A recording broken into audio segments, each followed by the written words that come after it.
So for our final elf, I've done some in the style before, but this is my kind of Galad King's Guard paint theme. I know some people like to convert the models, but I think if I can achieve it with a different paint scheme so they stand out on the table, saves me chopping things up, then that's what I tend to prefer to do. So I'm just mixing up some shadow grey here, which is again taking the approach of muting down. It's quite a light blue grey, and we're just going to use this one on the cloaks as well. So same process as we've done before with these guys. We're just going to paint that first base layer onto the cloak, and I will show you how we do when we're finished. Right guys, so with our King's Guard model, I'm just going to go over the male again, and I'm using the same technique initially as I am for our kind of spring themed elf. So what we're going to do is we're just going to take a mithril silver again, we're just going to paint it over the armour. The end result is going to be slightly different as we continue, but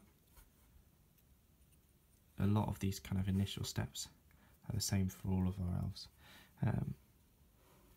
So hopefully guys you can see that there. Alright, just as we are.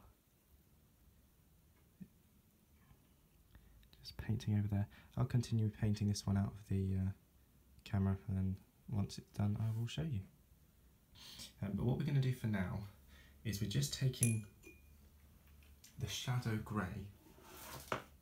Where's my white paints? Oh, there we go. I'm just taking the shadow grey in the palette here, this one, and I'm just mixing in a little bit of, I think, white scar. Right, so we're just going to mix in, there we go, lovely.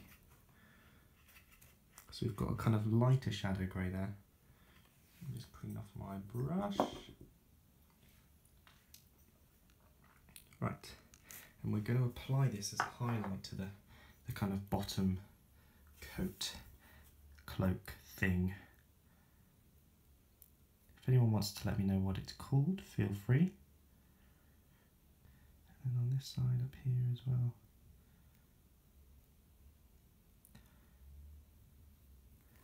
Remember that most paints do get slightly darker as they dry.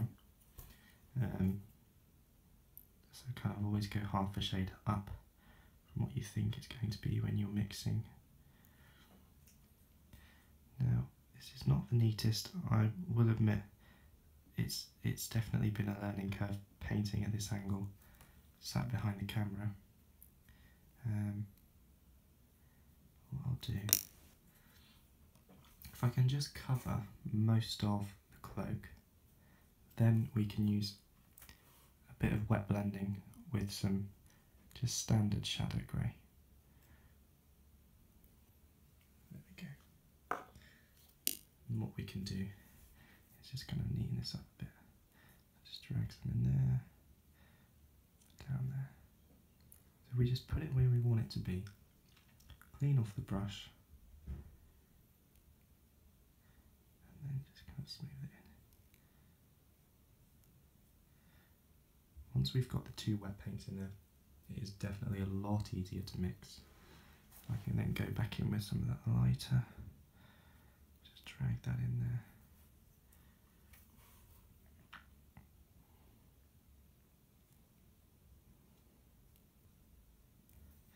But yeah, a really, really light shadow grey. Right, I'm just going to neaten this up without the camera, and then what we'll do is we'll get straight onto the main cloak and the sash, because that's quite fun. Right, so what we're going to do now is we're going to use a Macridge blue base. I have no idea how to say that. Macridge? We'll stick with that. But it's kind of like a mid-tone blue. Right, so what we're going to do is I'm just going to take this Macridge blue, really nice mid-tone, and we're just going to paint a base layer all over the model. Alright, we're actually going to make it even richer than this, but we do need to have that base layer there to work off. So I'm just going to go over front and back, cloak and sash. I'm going to do the whole model, and then I'll show you what it looks like when we're done. Right guys, so just quickly, now that the cloak has dried, I've just mixed some more of the Macragge blue, but I've mixed it in with some of the shadow grey, which is a kind of bluey grey. We're just doing this on the back as the highlight, so we're just going to paint it down the back.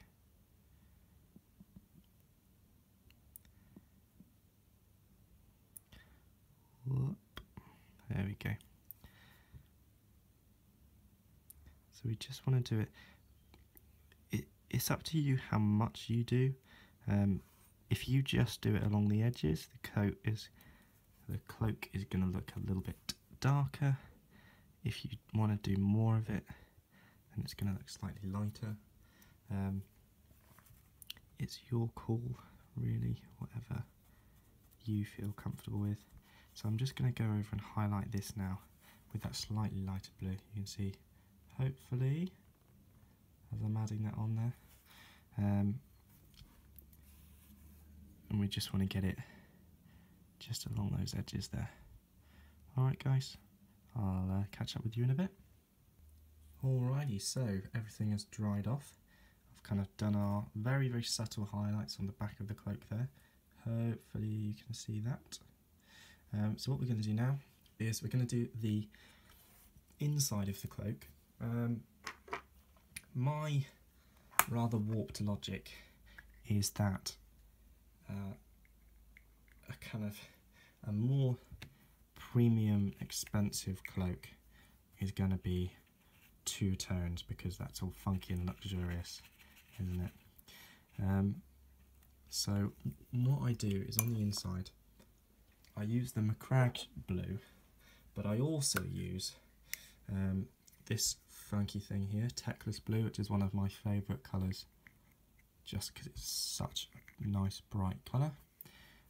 So I'm just going to pop that on the palette where we've got some space. There. Right, so what we're doing here is a wet blend process like we've done before. We're going to use the Macragge. Someone please tell me how to say this.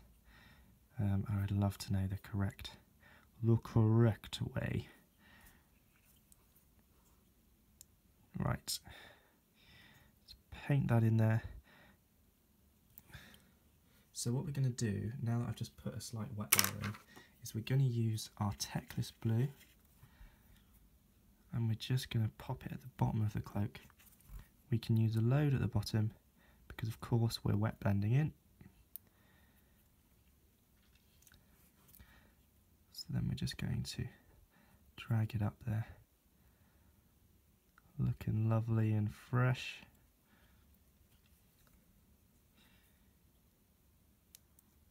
This is it's an ombre, as they say. Any girls that have ombre hair, and they also now do it in clothes as well. But it's that kind of blend between the two. Look at that. So we've kind of got that fresh corner there. Alright, and then we're just going to do it on the other side here. So again, a little bit of wet Macragge all the way up to the top there, lovely. And then we're going to take the Techless blue and pop some on the bottom. Nice, generous, not thick. And then wet brush, and then we're just going to, whoop, a little bit too much there, a little bit too keen. There we go, just drag it up. It's got a lovely, lovely blend. There we go. Alright, so I'm going to let that dry off, and then we're going to kind of bring up the vibrancy even more. What we'll do as well, I might as well. Let me just grab, there we go, Drakenhof Nightshade, and then just on the sash, not too much, just a little. There we go, just so that goes into the creases there. Lovely jubbly. Lovely. Right, I'll finish this up and show you guys once it's done. There we go. All right. Oh, I did forget to say, the Drakenhof Nightshade, we actually add it to the silver armour. So at the moment, just as a reminder, it's just a very bright mithril silver. So we're actually going to add that Drakenhof over the armour. So a blue rather than a black, very dark blue. Really get that in there. And then what we will do, be quite liberal, because what we will do is we'll highlight back up the armour afterwards with some more mithril silver. There we go, so we just pop that in there. I'll just finish that up. So, wet blend the cloak and then Drakenhof Nightshade all over this centre section there. Alright guys. Right guys, so what we're going to do is we just, now that the ink is pretty much dry, what we're going to do is we're going to apply a glaze over the cloak. So it's the Guilliman glaze, if I can find it. What's one of these? There we go. So this stuff is proper vibrant. It's really, really vibrant.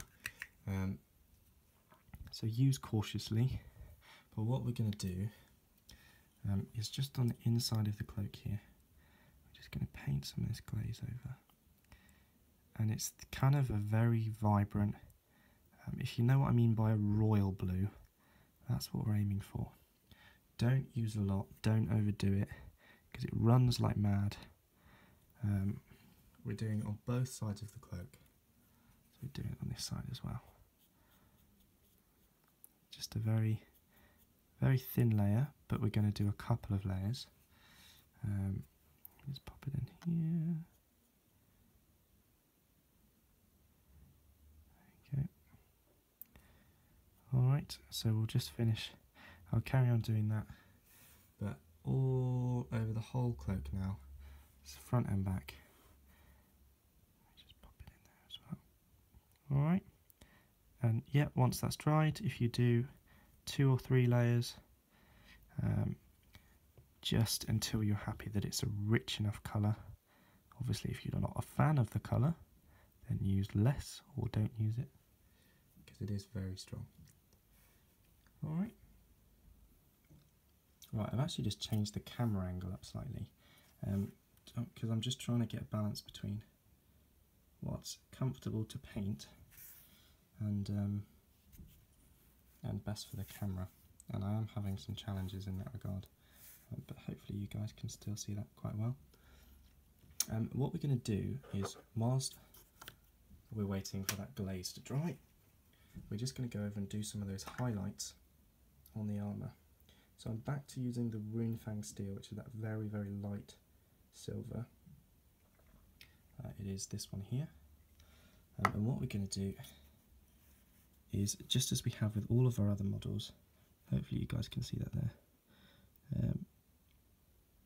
is just along the real edges of the armour where the ink hasn't set in. We're just going to go over and highlight that.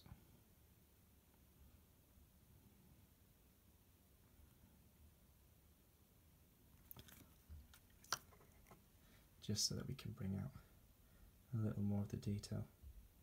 What do you think of this angle, guys? Is this the better angle? So can you see what we're doing there? Just kind of brushing over silver, highlighting it up. Alright, and you can see the cloak is also drying quite nicely there as well. There you go. Alright, so crack on with that, and then we'll carry on where we left off.